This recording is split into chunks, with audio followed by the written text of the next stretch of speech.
because of a hacking attack. Microsoft say most of its Xbox services are now operating normally, but Sony is still reporting problems with its PlayStations. A group by the name of Lizard Squad is claiming responsibility for the attack. Earlier, someone called Alex, that's not his real name, but we're using that to protect him against any possible hacks, told us how he felt not being able to play his PlayStation on Christmas Day. Yeah, so basically I got a PlayStation for Christmas, and I unwrapped it yesterday. And as you can imagine, I tried to get it working immediately, and basically I tried to log on to the PlayStation Network, and I got an error message, and I've continued to get an error message for the last 2 days, basically, and it's been really annoying. Yeah, so, I'm sure it's been annoying. What do you think of the people that have done this?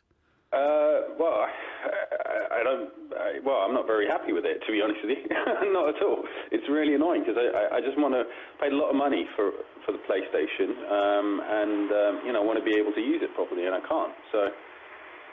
Yeah, of course, they're saying that it all started off for laughs, but this is a way of showing down how susceptible these companies are to hacking. They're actually doing this for the public good, Alex. Well, at the end of the day, I would expect Sony to have, proper security in place as standard, and that's all. That's what I suppose should really happen for a multinational company such as Sony, and they should really have good security, but still doesn't really excuse people hacking in there for fun and messing up. I don't know how many people have been affected by it, but it's loads. Has it ruined your Christmas? I wouldn't go that far, but it's been very, very annoying. Yeah, very annoying. Well, let's hear from Member 1 and Member 2. They claim to be from Lizard Squad, the group who claim to be behind this hack. Member 1 started by telling me why they carried out the attack. Largely to raise awareness regarding these issues. I mean, I'm rather curious. Would you trust a company we can just take down like this with your credit card information? So you're doing this for the public good? You want us to believe that? Yes. We're also doing it to amuse ourselves, but there's definitely the aspect of public good. And what is amusing about disrupting ordinary people's lives and getting some type of power kick out of it? I personally find many of the comments, lots of the response we've been receiving rather amusing. You find this funny too, Member 2, do you? I so much don't really find it that funny because I actually do security legally, so I don't really have the dark sense of humor as much as the other guys, but I was only just in it just because of the awareness of companies. Like, just giving you a small example, like the attacks were stopped for almost 14 hours ago now, right? And Sony are still struggling to fix their DNS servers, so they still don't propagate properly, whereas Microsoft have already managed to bypass that, and Xbox Live services are currently up and everyone's playing their games, and they're just enjoying their Boxing Day. And we still have people from Sony players, PS4 people just like tweeting in and asking us about the consoles just having issues. It just goes to show how unreliable Sony really is, which is one of the main reasons why I'm kind of interested in this. Yeah, and to hell with all of the people that get their lives disrupted in the meantime. Is that right? You just don't care? Not so much that we don't care about their lives being disrupted. I mean, surely people could go through one day, it's just, it wasn't even a day in total. It was just like 12 to 14 hours. I mean, put it like this. Let's just say that these attacks weren't done on Christmas Day, right? These attacks were done on a random day. Let's just say it was done on the 20th of December. Would Sony and Microsoft take the attacks just as serious, if you think about it? Have you got children? I don't know. I've just turned 22. Right. I wonder what it's like for a child when he wakes up and he gets this as a Christmas present. Oh, and then he can't play it because of people like you. Yeah, that's understandable. I've got a 10-year-old brother. He came up to my room and he was just like, I can't play Minecraft. And I'm like, oh, it's fine. Services will be back up soon. So he just went downstairs and ended up watching Nickelodeon. Maybe you should have told him I'm the idiot that's disrupting children's lives on Christmas Day. Well, it's not really disrupting if it's just a day, you know. I wouldn't really take it that far. I mean, it's So security how's at the it end of not the day. disrupting? So when you've got children on Christmas Day, they've got a present. Their parents might have worked all year to buy that present. Hmm. And you're disrupting their lives on Christmas Day. And why? Because you can.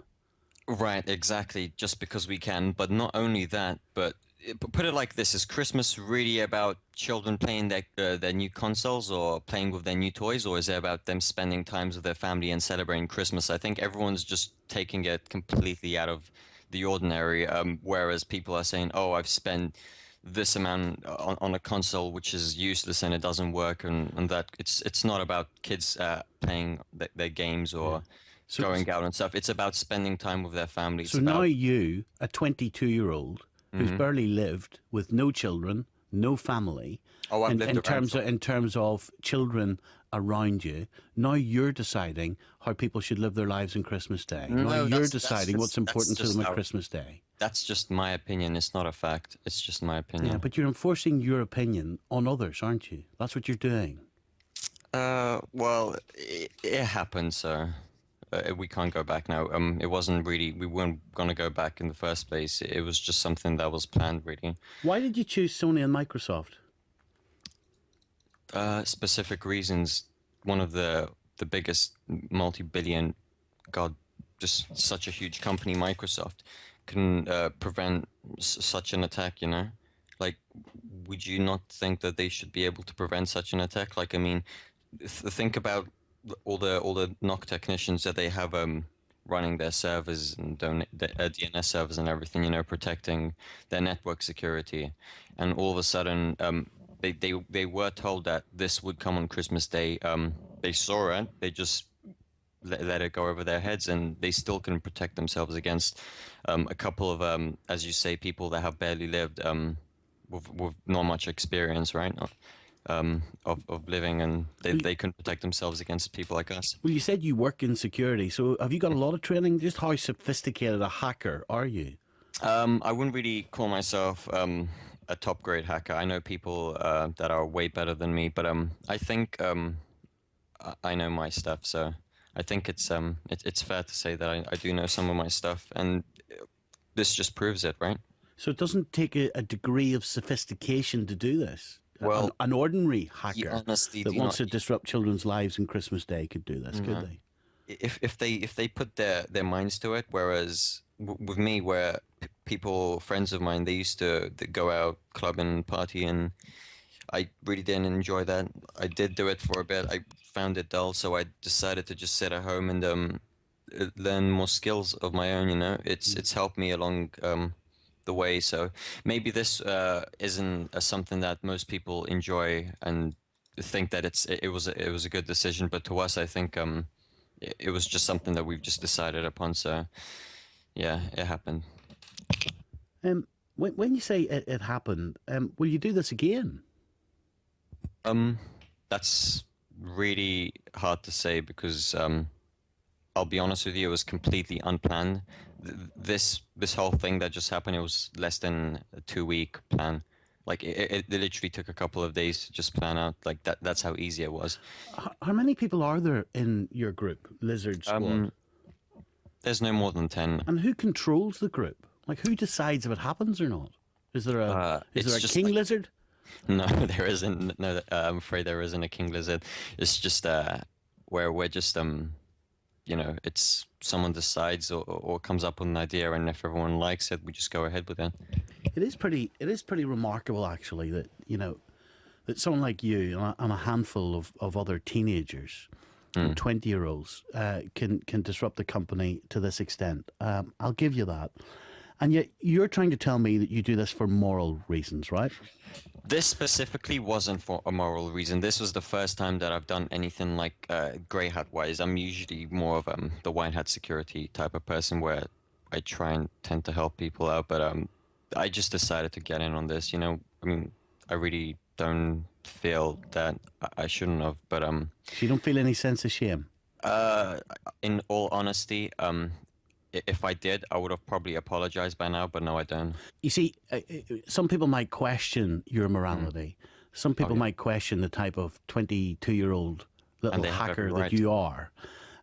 Because Twitter reports say that the owner of Mega Upload, Kim.com, offered your squad 3,000 lifetime encrypted vouchers to stop the hacking, which you Yeah. accepted. We did, yeah. Right. So it was nothing really to do with exposing a company for the greater Well, good. You took the money and you ran, didn't you, like a yeah. petty criminal? Well, we didn't really expect money from it in the first place. If we really cared about money, we could have used the Twitter accounts that we generated over 50,000 followers within 24 to 48 hours. We could have used that for monetization, you know. We could have easily linked out a couple of, sent out a couple of linked profiles or whatever that could literally, like, each click gain us 3 to 6 cents, depending per country. France, for example. Why we did could you have, take the like, vouchers then? It was just an offer, you know. We were really it's hard to say. It was just a one-time thing. It's $300,000 worth of vouchers. Dirty, grubby greed. Well, that's what happens. I'm afraid that's what it is like in the security Many business. children's lives do you think you disrupted for your greed? God, well, we have been called the Grinches of 2014. So, God, I wouldn't even be able to even go, like, think of a number. I think it's just millions.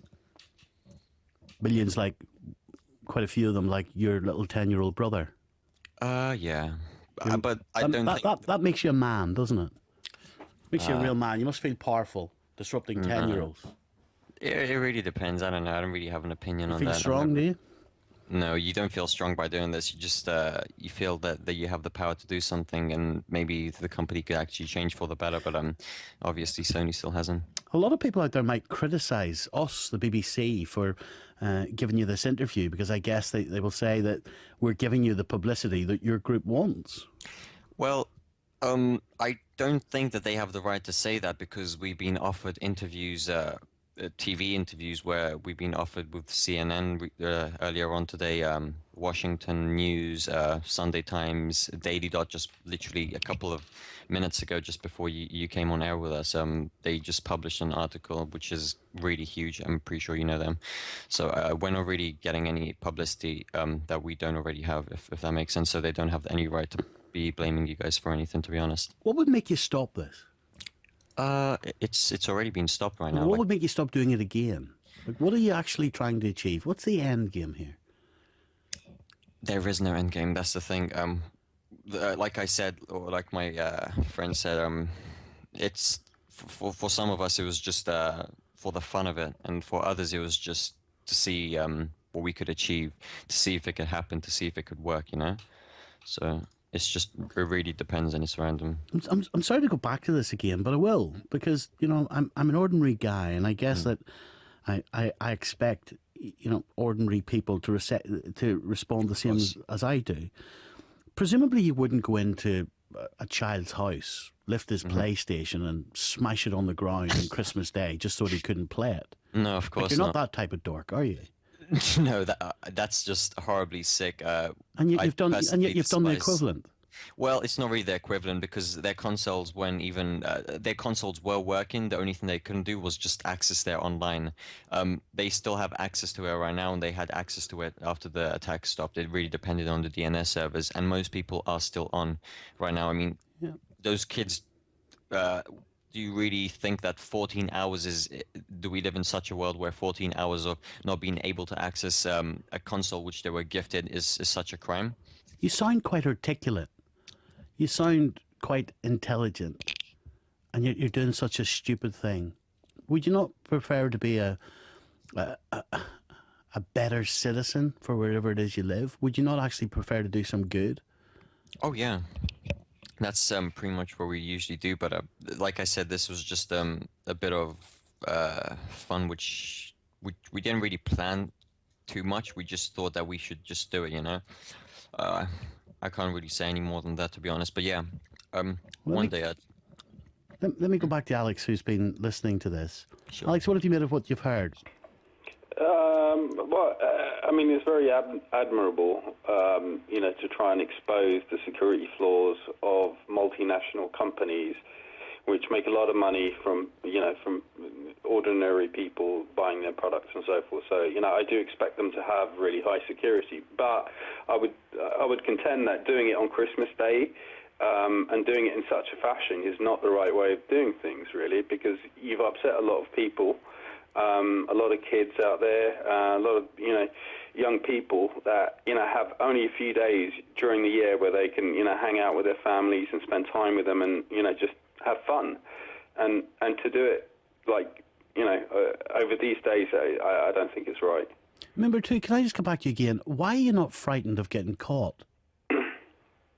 I'll be honest with you. I've been told by several people, friends and family that know of this, workers, that there is a chance that I will get caught, and I personally I'm not really that worried about it, to be honest. If I get caught, then I get caught. Maybe I'll end up serving time, or maybe I'll end up helping companies or helping the company that we attack. To, just help them get better, I guess. So, I'm interested in how this group actually formed. It's pretty interesting. Some of us didn't know others, and some of us were close friends from years ago. Let's just say, this sounds really bad, but the majority of the security researchers out there start on underground hacking forums. You have to lurk to understand what's going on. You have to be able to hack to be able to prevent other companies from getting hacked, It's the basics. So we started on underground hacking forums, really, where you were either invited to the forum or you had to build your own reputation and stuff like that.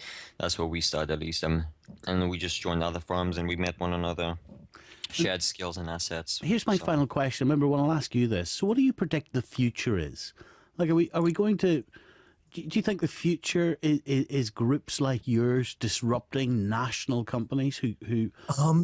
I believe that's going to keep happening until these companies actually take some steps to prevent these attacks. I mean, for me, doing that, preventing attacks like this would be relatively simple, but it appears that companies like Sony or Microsoft don't just have the kind of people to do this on their payroll for some reason. Or either that or they're just not putting enough money into it. Well, I don't believe you. So you're telling me it's relatively simple and they just haven't done it? Yeah, it is relatively simple. It would take an investment of a couple of $1 million per month, maybe, to prevent attacks like this, but that would be nothing for Sony or Microsoft. They make that in a day. Just think of how much they lost in the past 14 hours. Well, in the 14 hours Sony's almost been offline for over 24 hours. Actually, Microsoft have got back onto their feet because they actually have people that know what they're doing, somewhat know what they're doing, whereas Sony is still charging £4 to £5 a month for their membership, and they still can't prevent their servers from or they can't upgrade their servers to the state where they could actually prevent such a simple attack. It costs money, but in the long run, it's so worth it. They just don't do it because they want to keep money for themselves. Maybe now they'll change their minds after what's just happened, hopefully. Yeah, there's a statement here from Microsoft. Yesterday, some users weren't able to sign into Xbox Live. Our teams worked throughout the holiday to resolve the issue, and Xbox Live core services have now been restored. How come they can't, I've always been told follow the money if you want to find criminals, people like you too. How come you can't be found through these encrypted vouchers, member one? Well, I've got the encrypted vouchers here, but I'm personally not going to use them. I mean, it would be rather hard to identify me based on those vouchers. And even if that happened, that wouldn't hurt me at all. I mean, the cops could come here, they'd pick up a computer, they'd look at the computer for a while, then they'd find out there's really nothing that connects me to these attacks conclusively on the computer. And then they'd have to let me go. You going to spend your money, number two? I honestly, like I told number one, I really don't care about the money. I told them that I would get rid of these vouchers for them, and I don't want a percentage of it. They offered me a percentage and everything as we share it, and I said no, I don't really want any money from it. Why do you take them then? I'm just selling it. I'm not doing anything else other than that. All I do is just sell it and give them their shares, and that's it. I'm done. I don't even want a penny from it. I don't care about the money. Why did you take them? With the vouchers. Yeah. Well, it wasn't just our decision. I mean, my decision to just like say, look, we don't want the vouchers. There's a bunch of us, you know. So if the majority of them wanted it, then I can't say no, you know. Well, there you go. Interesting conversation. Some of you will support what that group are doing. Some of you won't. Here's the number: 0500 909 693. We'll get the news now. It's 11:30. On digital, online.